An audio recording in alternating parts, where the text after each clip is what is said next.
12 ज्योतिर्लिंगांपैकी एक महाराष्ट्रामधील ठिकाण।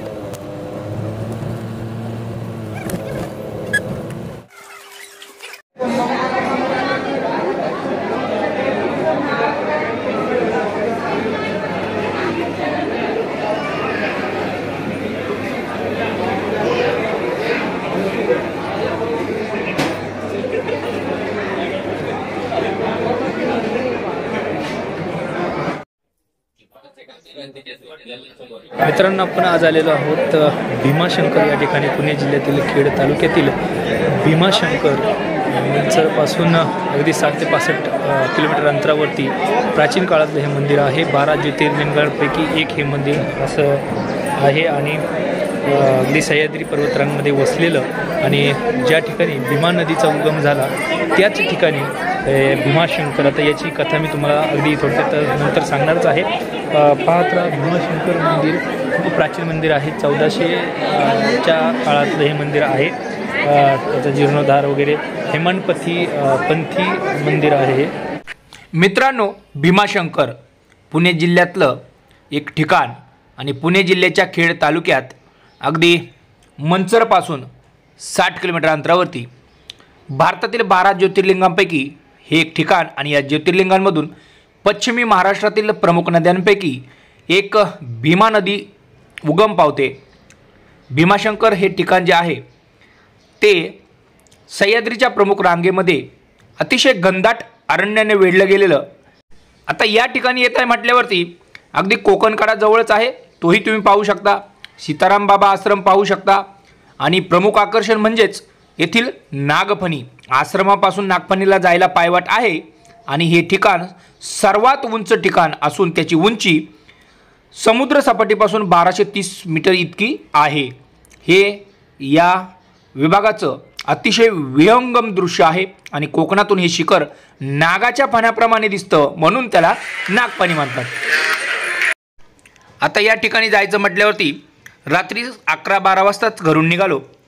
4-4.5 तासाचा प्रवास करून 4:30 वाजता भीमाशंकर या ठिकाणी पोहोचलो। तिथे हॉटेलची चौकशी केली रूमबाबत, तर रूम अवेलेबल नव्हते। पुन्हा 5 किलोमीटर रिटर्न आल्यानंतर एका हॉटेलवरती एक रूम मिळाला, तिथे आंघोळी करून दर्शन रांगेत जाण्यासाठी निघालो। जाता जाता सगळी दुकानं बंद होती, परंतु पहाटे 5 वाजता मंदिर ओपन होते म्हटल्यानंतर थोडीच रांग असेल असं वाटलं, परंतु पुढे गेल्यानंतर असं कळालं की खूप वरपर्यंत रांग आलेली आहे आणि तिथून आपल्याला रांगेला लागायचं आहे।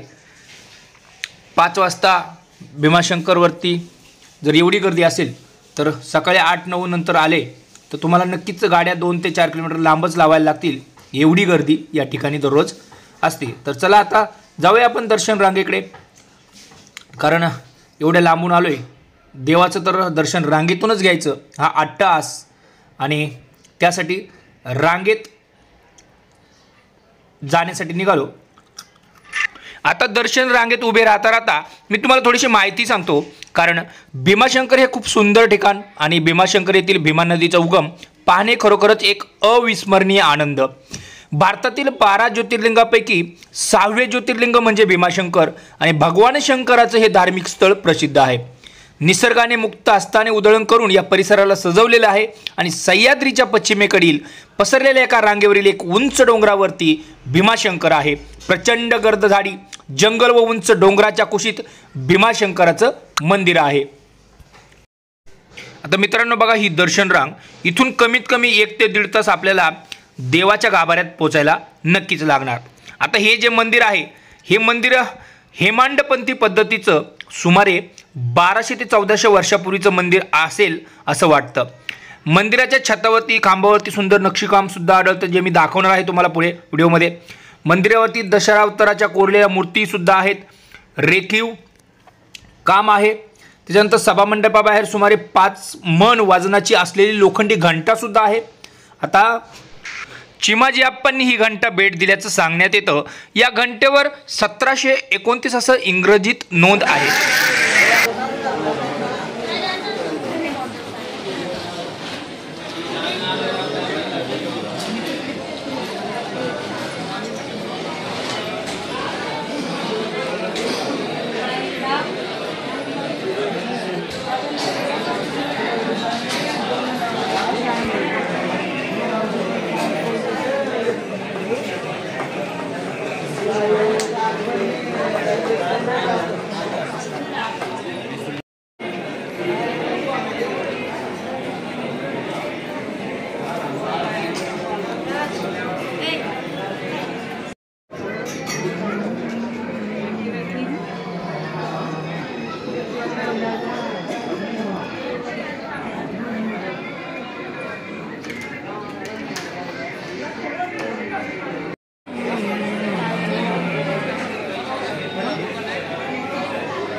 कशाला बांधायचं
लिहिलं की इकडे मी विचारते हो 1443.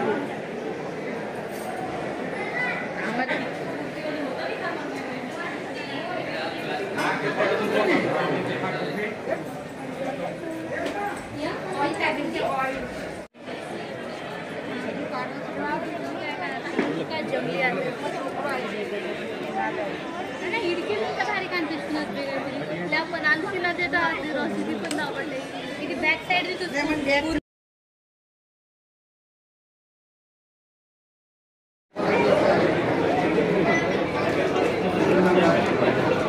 कसं आहे? पावती 100 रुपयाला